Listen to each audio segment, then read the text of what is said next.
রাধে রাধে বন্ধুরা, কেমন আছেন আপনারা? আপনাদের আশীর্বাদে আমি অনেক ভালো আছি। তো আজকে গিয়েছিলাম আমার কর্তা মশাইকে নিয়ে ডায়েটিশিয়ানের কাছে, কারণ ওর দিন দিন একদম ওজন বেড়ে যাচ্ছে, মানে অনেক পরিমাণে ওজন বেড়ে গেছে, যে কারণে ডায়েটিশিয়ানের কাছে আসতেই হলো। আর ওকে অনেক নিয়মকানুন দিয়ে দিয়েছে, যেমন হাঁটাহাঁটি করতে হবে প্রচুর পরিমাণে। আর এটা ঠিক করেছি যে আজকে থেকেই আমরা হাঁটাহাঁটি শুরু করব। তো আমার হাঁটার প্রয়োজন নেই, কিন্তু বরের জন্য তো এটুকু করতেই পারি, তাই না? আজকেও হেঁটে হেঁটে বাড়ি যাব। আর এই যে হচ্ছে হসপিটালের মানে একটা দিকের পার্কিং, তো এইখানে লাখ লাখ গাড়ি আছে। আর এইরকম পার্কিং কিন্তু এখানে না হলেও 10টারও বেশি আছে, আমার দেখা মতেই 10টার বেশি আছে। তো বিশাল বড় হসপিটাল। আর এই বাসটা একমাত্র হসপিটালের সব থেকে কাছে আসে, আর একটু দূরে আসে আর কি।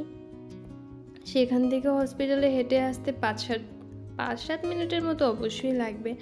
তো যাওয়ার পথে দেখলাম যে এই জায়গাটায় না চাষের মানে টিলার দিয়ে চাষ করা হচ্ছে। আর দুজন মানুষ হচ্ছে, ওরা হাত দিয়ে মাটিগুলো সমান করছে, হয়তো এইখানে ফুল গাছ বা অন্য কিছু লাগাবে। আর এইখানে কিন্তু এই বিষয়গুলো খুবই ভালো, ওই ফাঁকা জায়গা থাকলে না ওইখানে ফুল গাছ লাগিয়ে দেয়, ছোট ছোট ফলের গাছ লাগিয়ে দেয়। এই যে দেখুন কত সুন্দর এরা কাজ করছে। একজন হচ্ছে মেশিন দিয়ে হচ্ছে চাষ দিয়ে দিচ্ছে, আর দুজন হচ্ছে মাটিগুলো খুব সুন্দর করে সমান করছে। আর এখানের মাটিগুলো কিন্তু খুবই উর্বর, যা লাগায় খুবই সুন্দর হয়। আর এই যে আছে ছোট্ট একটা ব্রিজ আর ছোট্ট একটা নদী। তো নদী বলবো না খাল বলবো আমি জানি না, কিন্তু এই নদীতে না অন্য সাইডে আর কি প্রচুর পরিমাণে মাছ আছে, কিন্তু আমি এই সাইডটা এখনও মাছ দেখিনি। তো কিছুক্ষণ এখানে দাঁড়িয়ে রইলাম যে দেখি মাছ দেখা যায় কি না। আমার মাছ দেখতে খুবই ভালো লাগে, কি সুন্দর মুক্ত জলে ওরা ঘুরে বেড়ায়, আমার খুব খুব খুব পরিমাণে ভালো লাগে। কিন্তু এখানে কোনো মাছই ছিল না। অনেকক্ষণ দাঁড়িয়ে দাঁড়িয়ে দেখলাম, কোনো মাছ না দেখতে পেয়ে ভাবলাম থাক, বাড়িতেই চলে যাই, কারণ বাড়িতে গিয়ে রান্না করতে হবে। আমরা প্রায় সকাল সকালই এসেছিলাম, আর রান্না করে আসতে পারিনি, বাড়িতে গিয়ে রান্না করব। আর এই পরিবেশটা ছিল ভীষণ সুন্দর। গাছে এখন একটাও পাতা নেই, গাছে পাতা থাকলে যেমন পরিবেশটা একরকম সুন্দর, আর এখন কোনো গাছে পাতা নেই, পরিবেশটা অন্যরকম সুন্দর।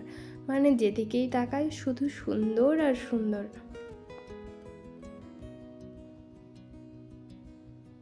আর এর আগের দিন আমরা এই পর্যন্ত এসে হাতের বাম দিকে গিয়েছিলাম, কিন্তু আজকে আমরা এই দিকে যাব না, আমরা চলে যাব হাতের ডান দিকের রাস্তা দিয়ে।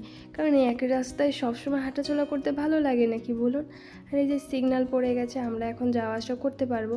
এই যে আমরা দুজনে পার হয়ে যাচ্ছি। আর এইখানে না রাস্তাঘাট এত পরিমাণে গলি গলি, মানে এখানে একটা রাস্তা ওইখানে একটা রাস্তা, যদি গুগল ম্যাপ না দেখা হয় না তাহলে রাস্তা কিন্তু 100% মানে গুলিয়ে যাওয়ার সম্ভাবনা থাকে, কারণ যেহেতু এখানে রাস্তাঘাট কিছুই চেনা নেই, তাই গুলিয়ে যাওয়াটাই স্বাভাবিক। এই যে সামনের দিকে যাচ্ছি, আর এখানে কিন্তু 3টা রাস্তা আছে। একটা হচ্ছে গাড়ি চলাচলের যেখান দিয়ে চলছে, আর একদম ডান সাইডেটা হচ্ছে মানুষ চলবে, আর এই যে একটা সাইকেল যাচ্ছে এখান দিয়ে হচ্ছে সাইকেল চলবে। তো যাওয়া আসার রাস্তা আলাদা, মানুষের রাস্তা আলাদা, গাড়ির রাস্তা আলাদা, আবার সাইকেলের রাস্তা আলাদা, এমনকি বাসের রাস্তাও কিন্তু আলাদা। তবু মানে বাসেরটা হচ্ছে ক্ষেত্র বিশেষ আলাদা, বেশিরভাগ সময় আলাদা হয়, আবার অনেক সময় একসাথেও হয়। এটার কোনো ঠিক নেই, মানে রাস্তা বুঝে হচ্ছে যাওয়া আসার রাস্তাটা বাসের ক্ষেত্রে আলাদা হয়। তো এই বাড়িগুলো দেখলে না আমার অনেক সময় মনে হয় কি একটা ছবি আঁকার মতো মনে হয়। আর আকাশটা কিন্তু মেঘ আবার পরিষ্কার, ভীষণ সুন্দর। আপনাদের কেমন লাগছে অবশ্যই জানাবেন। আর দেখুন মুক্ত আকাশে পাখিটা কি সুন্দর উড়ছে, মাঝে মাঝে না আমারও মন চায় যদি পাখির মতো উড়ে বেড়াতে পারতাম, খুবই ভালো লাগতো। আর এই পরিবেশটা তো ভীষণ সুন্দর, কতবার প্রশংসা করব, কে জানে আপনারা কিভাবে নেবেন। মানে এত সুন্দর পরিবেশ যে আমি যতবারই বলি না কেন আমার কাছে কম কম হয়ে যায়। এরপরে দেখতে পেলাম একটা সুন্দর ফল গাছ, যেখানে পাকা কাঁচা আধ পাকা অনেক ফল আছে। যদিও জানি না এই ফলটা খাওয়া যায় কি না, কারণ আমি ফ্রান্সে এসে দেখেছি অনেক অনেক ফল রাস্তায় হয়ে আছে, যেটা অবশ্য চিনতে পেরেছি সেটা কিন্তু অবশ্যই খেয়েছি, কিন্তু অনেক ফল আছে আমি চিনতেই পারিনি, আর এটা ভয়ে খাইও নি।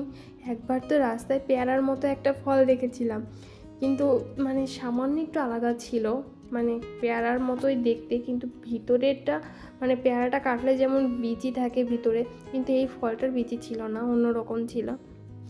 তো ওইটার সাহস করে টেস্ট করিনি, কারণ কি না কি হয়ে যায় ভগবান জানে। তো এই একটা বাড়ি ছিল ডুপ্লেক্স, তো বাড়িটা কিন্তু ভীষণ সুন্দর। নিচতলায় আছে হচ্ছে একটা দোকান, আর উপরতলায় হচ্ছে মানুষ বসবাস করে। আর এইখানে কিন্তু বেশিরভাগ বাড়ি হচ্ছে ডুপ্লেক্স সিস্টেমের। তো নিচতলায় সব বাড়িতে অবশ্য থাকে না দোকান, বেশিরভাগ সময়ই থাকে। আর প্যারিসে হচ্ছে বড় বড় ঘরগুলো বেশি দেখা যায়। আর এই যে আমরা আউট প্যারিসে থাকি, এইখানে হচ্ছে সত্যিকারের যে ফরাসিরা থাকে ওরা এখানে বসবাস করে, একদম নিরিবিলি শান্তিপূর্ণ শহর। খুবই ভালো লাগে এই শহরগুলো। তো আজকের ভিডিওটা এই পর্যন্তই, দেখা হচ্ছে অন্য ভিডিওতে। টাটা বন্ধুরা, ভালো থাকবে।